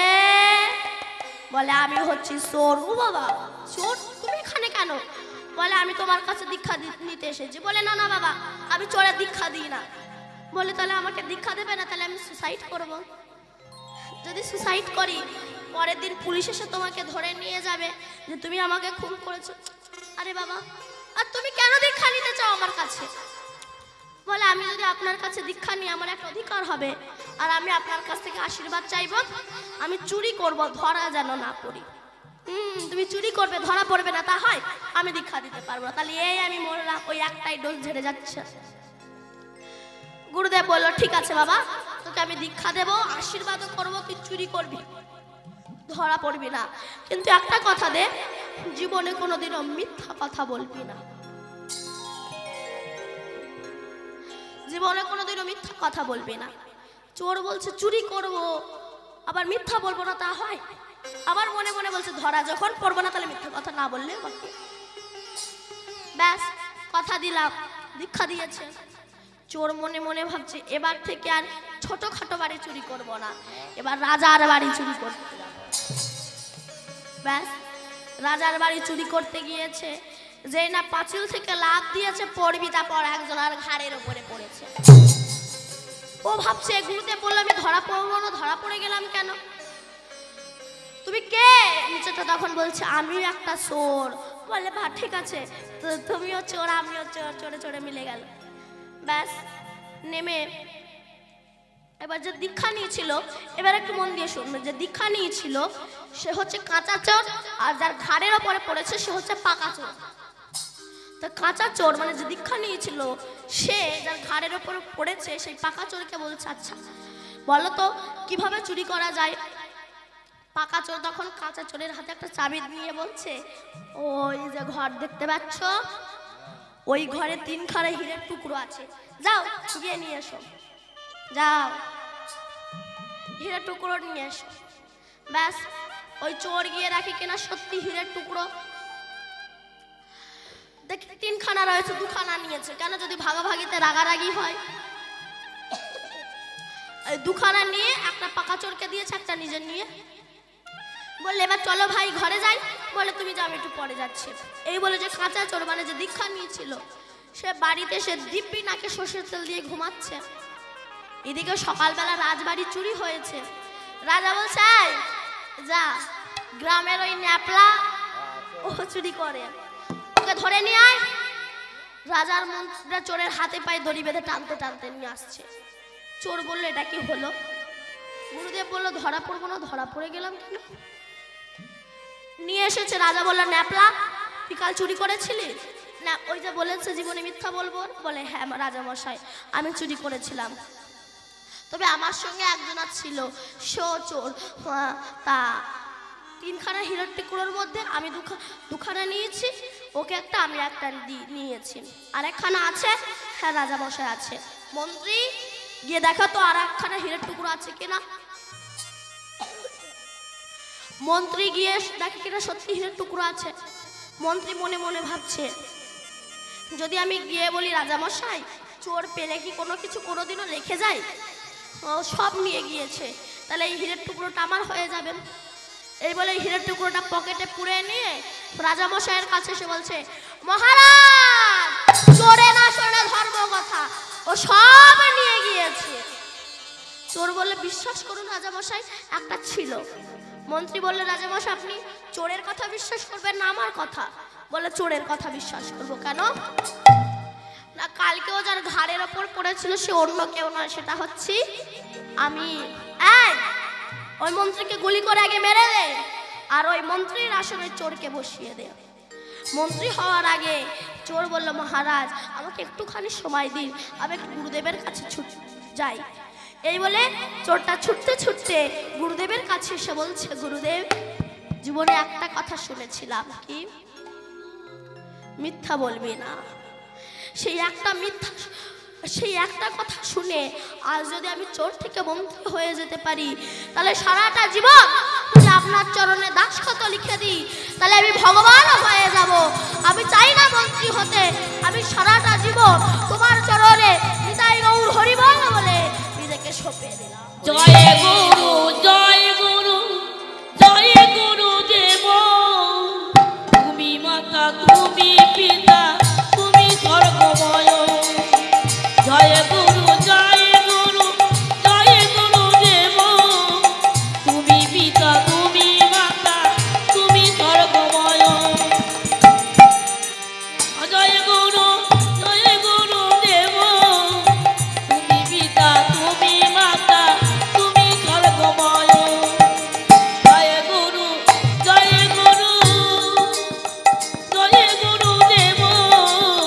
তুমি মাতা, তুমি মাতা, তুমি স্বর্গময়। তাই গুরু কৃপা হে কেবলাম শিষ্যস্য পরম মঙ্গলাম। গুরুদেবের কৃপা হলে সমস্ত কৃপা হবে। আমি আর একটু গুরুদেবের একটা গান গাই, কেমন? দিন তোর আনন্দে যাবে ধরে গুরুর নাম, ধরে গুরুর নাম। গুরু ব্রহ্মা, গুরু বিষ্ণু, গুরু ভগবান। দিন তোরে আনন্দে যাবি ধরে রে গুরুর নাম। দিন তোরে আনন্দে যাবি ধরে রে গুরুর নাম। গুরু ব্রহ্মা, গুরু বিষ্ণু, গুরু ভগবান। তোরে আনন্দে যাবে ধরে গুরুর নাম, ধরে গুরুর নাম। গুরু ব্রহ্মা, গুরু বিষ্ণু, গুরু ভগবান। গুরু মাতা, গুরু পিতা, গুরু ভগবান। জগৎ গুরু শ্রীকৃষ্ণ সর্বশক্তিমান।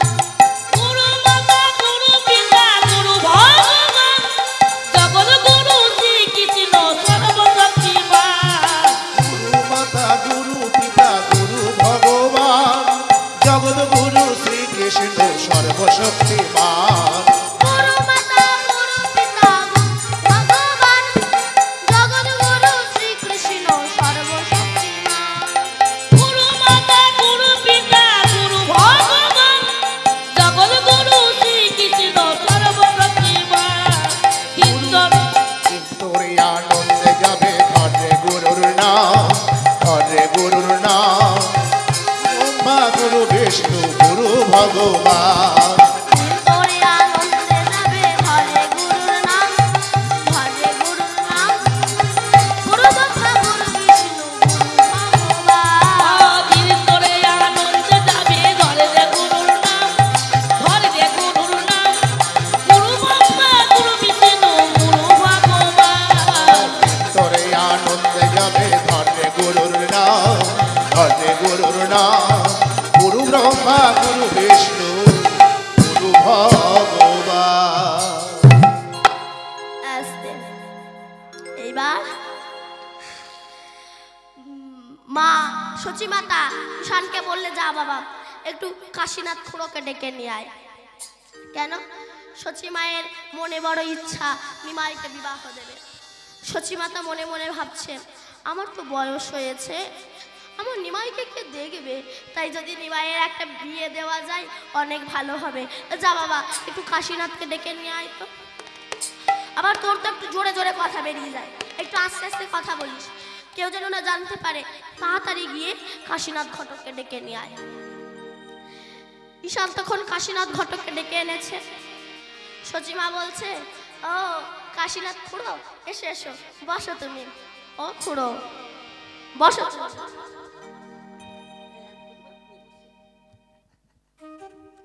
বসো। হ্যাঁ, আমার না একটা কথা আছে। কি জানো? আমার নিমাই তো বড় হয়েছে। ও আমার বৌমা তো মারা গিয়েছে, প্রথম বৌমা। তা আমি ভাবছি আর একবার যদি আমার নিমাইয়ের বিবাহ দেওয়া যায়। আমি মা সচি মাতা কাঙালিনী, দিনহীন বৃদ্ধা হয়ে গিয়েছি, একদিন তো মারা যাব। আমার নিমাইকে কে দেখবে বলতো বাবা কাশীনাথ খুড়ো? তা তুই যদি আমার ছেলেটার বিয়ে দেওয়া যায়, মরার সময় অন্তত নিশ্চিন্তে মরতে পারবো। কাশীনাথ বলছে, আচ্ছা তোমার কি কোনো পাত্রী দেখা আছে না? আমি পাত্রী দেখে দেব। বলে, তোকে অত পাত্রী দেখতে হবে না, আমার পাত্রী দেখা আছে। কে? না, ওই মালঞ্চ পাড়ায় সনাতন মিশ্রের কন্যা, যার নাম হলো বিষ্ণুপ্রিয়া দেবী। ও, ওই সনাতন, ও তো আমার বাল্যবেলার বন্ধু। আচ্ছা ঠিক আছে মা, আমি যাব, গিয়ে ওই সনাতনকে বুঝিয়ে বলবো কোনি যে তোমার কন্যাকে যদি বিবাহ দাও মায়ের সঙ্গে। সচিমা বলছে, বাবা আমার তো মনে বড় ইচ্ছা, কিন্তু আমার চিন্তাও হচ্ছে, আমি দিনহীন কাঙাল, আর এই সনাতন হলো ধনী ব্যক্তি, তার কন্যাকে কি আমার ঘরের পুত্রবধূ করে পাঠাবে? আমার চিন্তা হচ্ছে। মা তুমি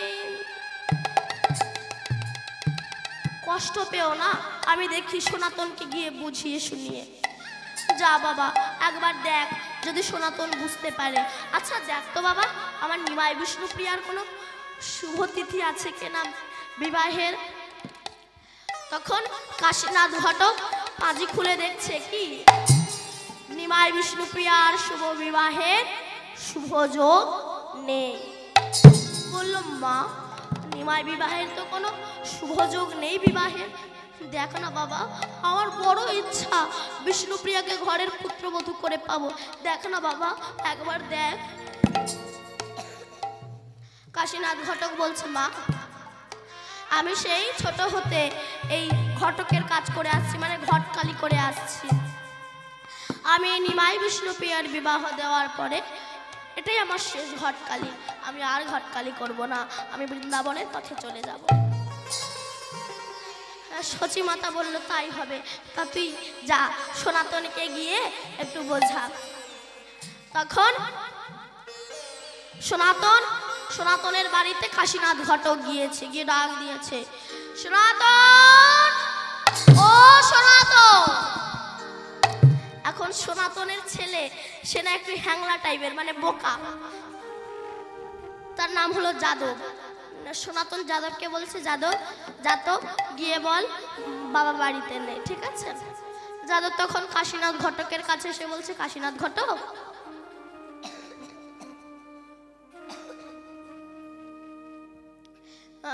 শোনো, বাবা বলেছে বাবা বাড়িতে নাই। কি বাবা বলেছে বাবা বাড়িতে নাই? সরে যা। এই বলে কাশীনাথ খুড়ো সনাতনের কাছে যেই না গিয়েছে, সনাতন বলল, কাশীনাথ, আরে বন্ধু এসে এসে বস। এদিকে সনাতন, ওদিকে সচিমাতা ভাবছে বিষ্ণুপ্রিয়াকে কি আমার ঘরের পুত্রবধূ করে পাঠাবে, আর এদিকে সনাতন মিশ্র বিষ্ণু পূজা করে বলছে, বিষ্ণু হে প্রভু, আমার মেয়েটা তো বড় হয়েছে, তাকে বিবাহ দিতে হবে, কিন্তু তার জন্য তো কোনো সুপাত্র এই নদিয়ায় খুঁজে পাচ্ছি না। যদি সুপাত্র হয় তবে সে হলোই জগন্নাথ মিশ্রের পুত্র, যার নাম হলো নিমাই পণ্ডিত। শুনেছি সে নাকি ভগবান, তা সেই ভগবান কি আমার জামাই রূপে তাকে আমি পাবো? তাহলে দুদিকে দুজনার চিন্তা এক। বলল কাশীনাথ ঘটক খুড়ো এসে বলছে, সনাতন তোমার মেয়ে যে বয়স হয়েছে, তোমার মেয়ের, তা তোমার মেয়েকে বিবাহ দেবে না?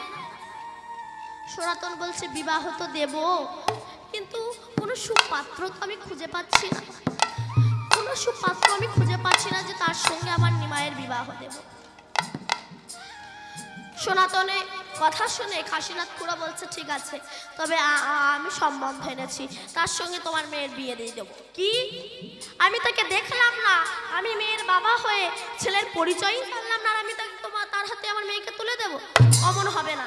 কাশীনাথ বলল, আমি যার সঙ্গে সম্বন্ধ ঠিক করেছি তার সঙ্গে বিয়ে হবে। দুজনা ঝগড়া লেগে গিয়েছে। সনাতন বলছে, আচ্ছা তুমি যার সঙ্গে আমার মেয়ের সম্বন্ধ ঠিক করেছো, সে ছেলে কি করে শুনি একটু বলো। ছেলে কি করে? তখন কাশীনাথ খুড়ো বলছে, সে ছেলে কিচ্ছু করে না, শুধু ভক্তদের সঙ্গে নিয়ে রাস্তায় রাস্তায় ঘুরে ঘুরে নাম করে, গান করে, ও কিচ্ছু করে না, কিচ্ছু করে না। আচ্ছা ছেলের কি আছে শুনি? বলে ছেলেটা কিচ্ছু নাই, একটা ঘর আছে, তাও সে বর্ষাকালে জল পড়ে। কি আমি তার ঘরে, যার ঘর নেই দৌড় নেই, সে ছেলে কিচ্ছু করে না, তার হাতে আমার মেয়েকে তুলে দেব? ও আমি জীবনে করতে পারবো না। আরে শোনা তোর, আমার কথাটা তো শোন। কার সঙ্গে তোর মেয়ের বিবাহ ঠিক করেছে কি, তার নামটা তো শোন। তার নামটা কি? না নিমাই পণ্ডিত। কি বললে? নিমাই পণ্ডিত? আমি যে বহুদিনের ইচ্ছা ছিল নিমাইকে নিজের জামাই রূপে পাবো। সনাতন ছুটতে ছুটতে যাচ্ছে, মহামায়া, মহামায়া, ও মহামায়া, জানো জানো আমার না, আমার বহুদিনের বিষ্ণু পূজার সার্থক হয়েছে, আমি নিমাইকে জামাই রূপে পাবো। আর এদিকে এই কথাটা সচী মাতাকে জানাতে যাচ্ছে। কাশীনাথ খুড়ো হন্তদন্ত হয়ে যখন যাচ্ছে, আর গৌরহরি ওই পথ দিয়ে ভক্তদের সঙ্গে নাম গাইতে গাইতে যাচ্ছে। ভজ শ্রী কৃষ্ণ, কহ শ্রী কৃষ্ণ, লহ শ্রী কৃষ্ণের নাম রে। ভজ শ্রী কৃষ্ণ, কহ শ্রী কৃষ্ণ, লহ শ্রী কৃষ্ণের নাম রে। ভজ শ্রী কৃষ্ণ, কহ শ্রী কৃষ্ণ, লব শ্রী কৃষ্ণের নাম রে। ভজ শ্রী কৃষ্ণ, কহ শ্রী কৃষ্ণ, কহ শ্রী কৃষ্ণের নাম রে।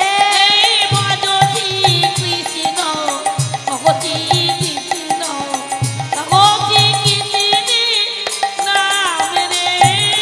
ভজ শ্রী কৃষ্ণ, কহ শ্রী কৃষ্ণ, লব শ্রী কৃষ্ণের নাম রে। যে জনা কৃষ্ণ ভজে, সে হয় আমার প্রাণ রে। যে জানো শ্রী কৃষ্ণ বাজে, সে গায় আমার প্রাণ রে। আর যে জনা শ্রী কৃষ্ণ ভজে, সে হয় আমার প্রাণ রে। ভজ শ্রী কৃষ্ণ কহ। আরে কাশীনাথ ঘটক না? ও কাশীনাথ, ও খুড়ো, একটু দাঁড়াও। বলে হন্তদন্ত হয়ে কোথায় যাচ্ছ? আরে হ্যাঁ, তোমার বিয়ে তুমি জানো না? যার বিয়ে সেই জানে বিয়ে, আমার আবার কিসের বিয়ে? বলে বাবা, তোমার বিয়ে আর তুমি জানো না, তোমার বিয়ে তো তোমার মাই ঠিক করেছে। আমার মা ঠিক করেছে? মা!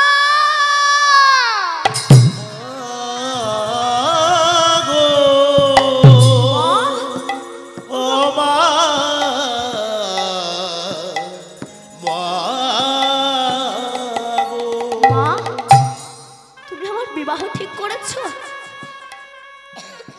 আরে বাবা নিমাই, আমার তো বয়স হয়েছে, তোকে কারোর হাতে সমর্পণ করলে আমি বাঁচি। মা, আমি যে প্রতিজ্ঞাবদ্ধ, আমি 1 বছর হরি নাম করব। সে যাই হোক বাবা, একবার তুই বিবাহ কর, তারপর তুই তোর আশা তোর পূর্ণ হবে। ঠিক আছে মা, তুমি যখন বলেছ আমি তোমায় বিবাহ করব। ব্যাস, এই আমি বিবাহ করব বিষ্ণুপ্রিয়াকে। এবার বিষ্ণুপ্রিয়া আর নিমাইয়ের বিবাহ শুভযোগ। এমন সময় কাশীনাথ বলছে, মা, আজ নিমাই বিষ্ণুপ্রিয়ার বিবাহ আজই গোধূলি লগ্নে হবে।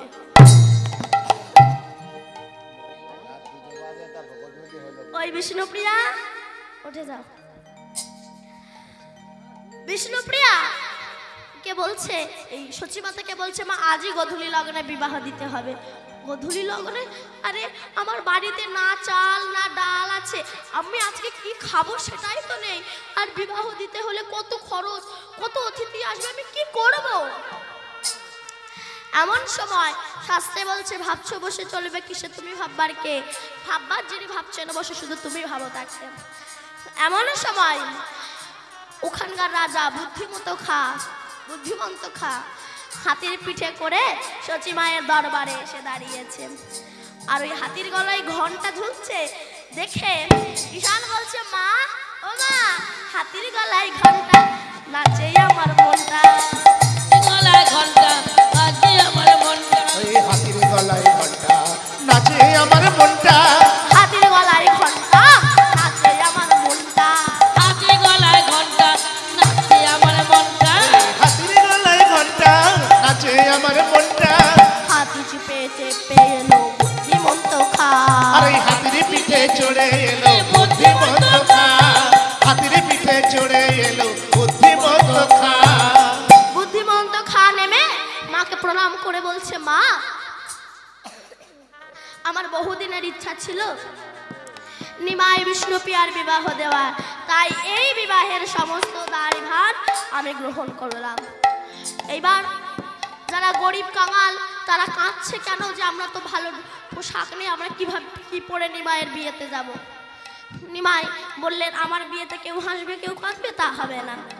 তখন বুদ্ধিমন্ত খা বলল, মা এই বিবাহের সমস্ত দায়িত্ব আমি নিলাম।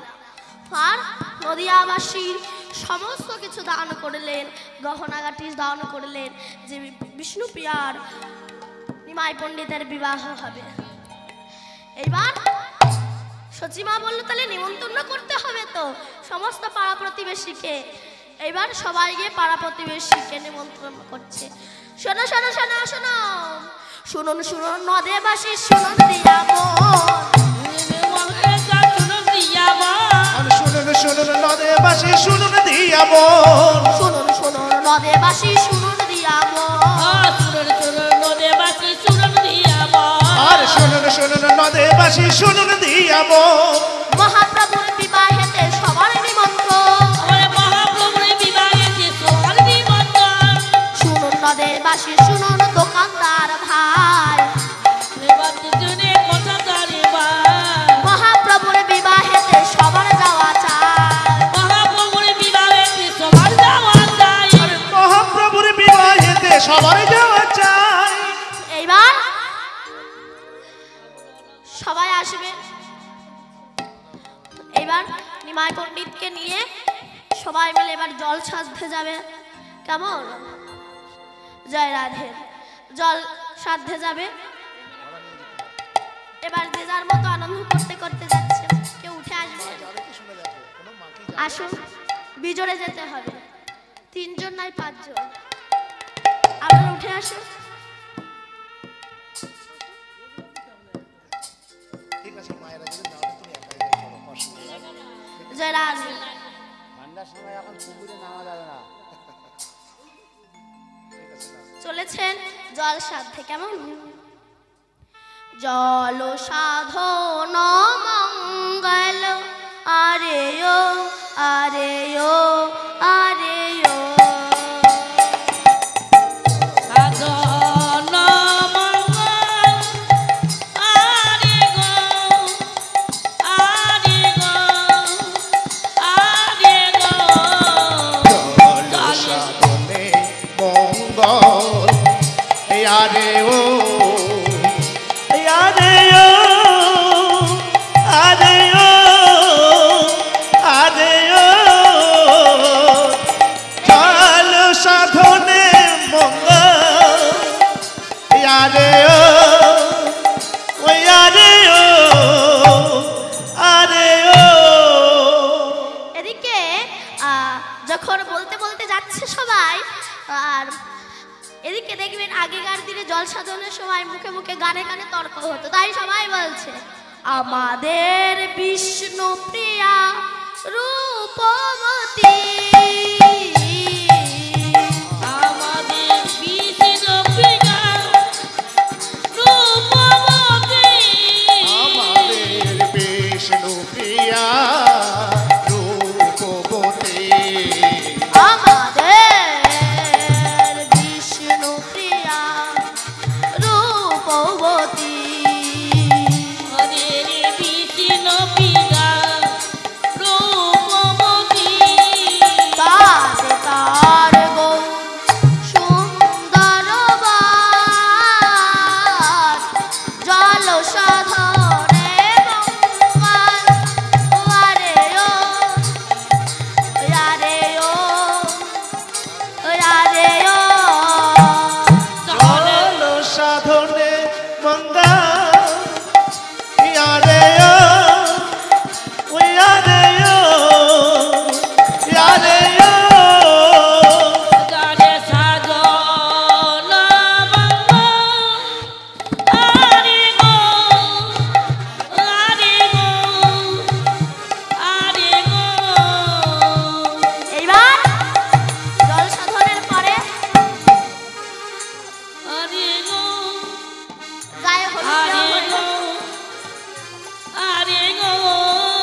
জয় রাধে।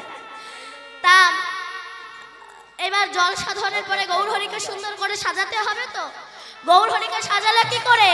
মালতীর মালায়ানি ঝুটি বেঁধে দিল, মালতীর মালায়ানি ছুটি বেঁধে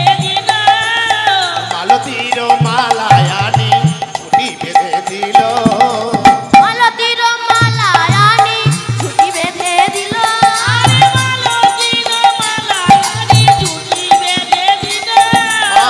মালতীর মালায়ানি ছুটি বেঁধে দিল, অলকা দিয়ে গৌর পড়াইল,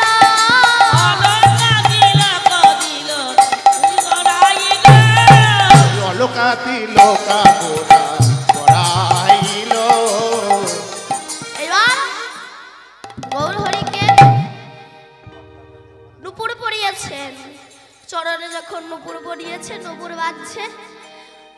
এবার জ্ঞানবাস ঠাকুর বলছে, আমার গৌরহরিকে যেন অপরূপ রূপ সাজিয়েছ। এবার গৌরহরি আস্তে আস্তে গৌরহরি যেই না ঘরে ঢুকেছে, যেই না গৌরহরি এসেছে, দেখবেন বর আসলে মনে মনে সবার আনন্দ হয় না? সবাই তাড়াতাড়ি করে না? তাই সবাই বলছে বর এলো বলে পড়ে গেল সারা, আর বরেলো বরেলো বলি পড়ে গেল সারা, তাহা দেখে শোনা তো হলো দিশেহারা,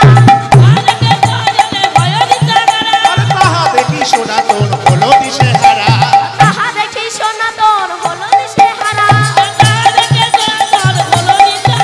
আর তাহা দেখি সনাতন হলো দিশেহারা। এইবার গৌর এসেছে, তো তাহলে গৌরকে বরণ করতে হবে।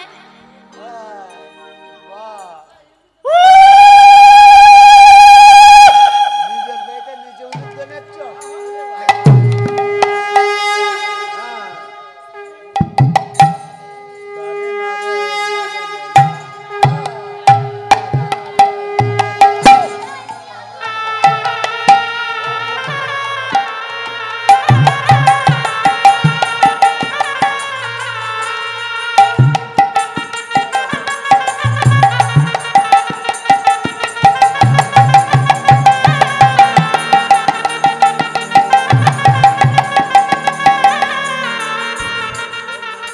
এইবার যখন বর এসেছে, আস্তে আস্তে সবাই আনন্দ করছে, আর ওদিকে প্রিয়াকে সাজাচ্ছে সবাই। আর সখীরা মিলে তখন ঠাট্টা করে বলছে, আর প্রিয়া রে তোর বর এলো রে, টোপর মাথায় দিয়ে, টোপর মাথায় বরেলো রে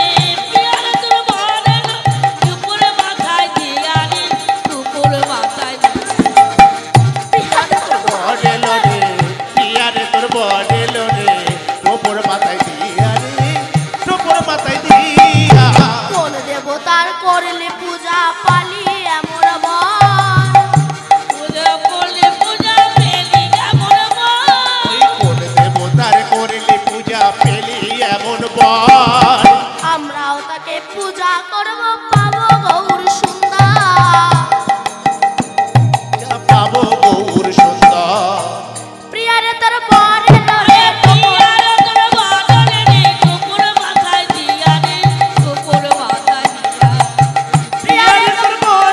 রে, প্রিয়া রে তোর বরেলো রে, টোপর মাথায় দিয়া রে, টোপর মাথায় দিয়া। এইবার জামাইকে আনন্দ করে বরণ করে তুলেছে। এইবার এসো মালা বদনের পালা। হ্যাঁ, হাতে শুনে।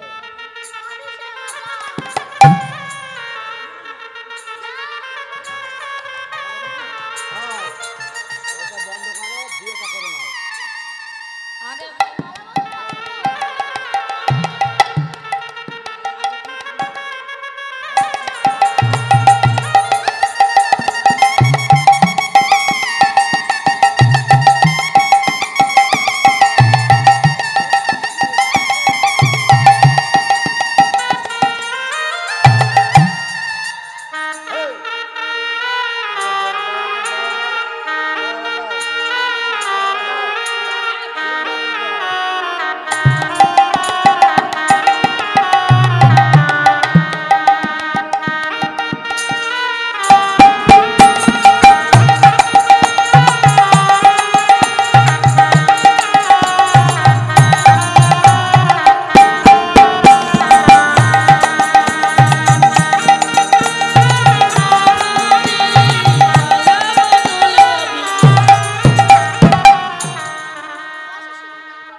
আস্তে, এবার সিঁদুর দান হবে কেমন? হ্যাঁ তা প্রিয়া কি একলাই পারবে নাকি? হ্যাঁ পরিয়ে দিচ্ছি দা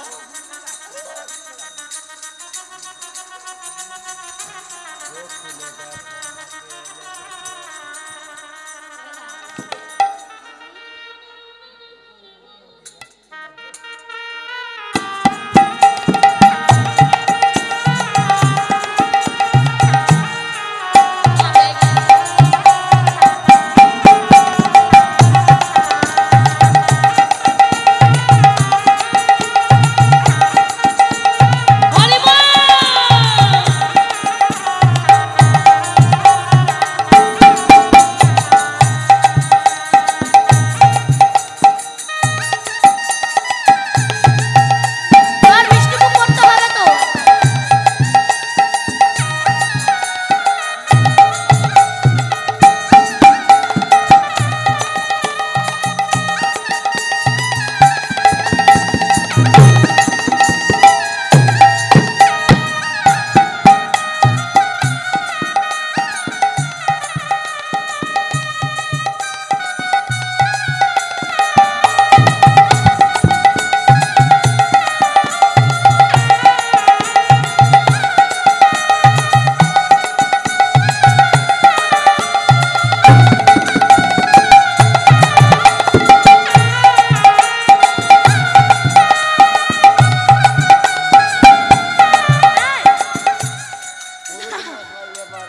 মন্ত্র পড়ো না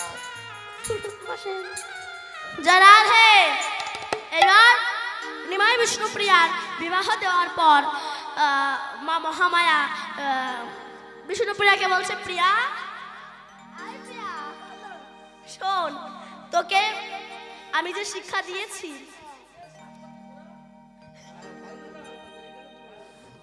জয় রাধে, বিয়ের নিয়ম জানি না।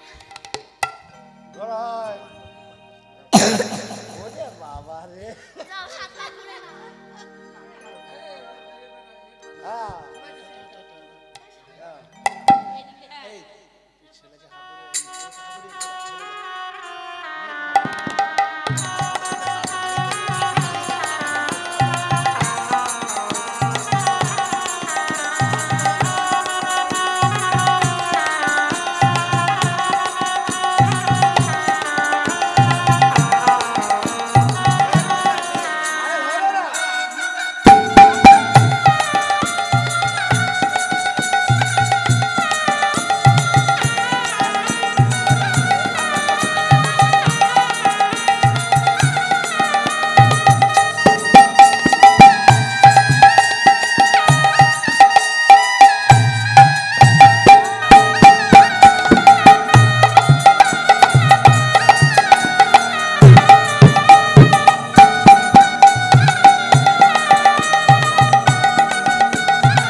ব্যাস, তাই সচিমা বলল, তুই যে ঘরে যাচ্ছিস সেই ঘরে এক বৃদ্ধ মা আছে, তুই সেই বৃদ্ধ মাকে দেখিস কেমন। এবার নিমাই বিষ্ণুপ্রিয়াকে বিবাহ করে মায়ের ঘরে এসেছে। এবার মা আরতি করবে তো, পুত্রবধূকে ঘরে তুলবে, আরতি করবে তো।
বিষ্ণুপ্রিয়া বিবাহ করে যখন উঠতে যাবে গৃহে, সেই সময় গৌরহরি ভাবছে এই বিবাহ যোগে, শুভ বিবাহ যোগে যদি কোনো অশুভ কিছু না ঘটাতে পারি তাহলে তো আমি আর বিদায় নিতে পারবো না।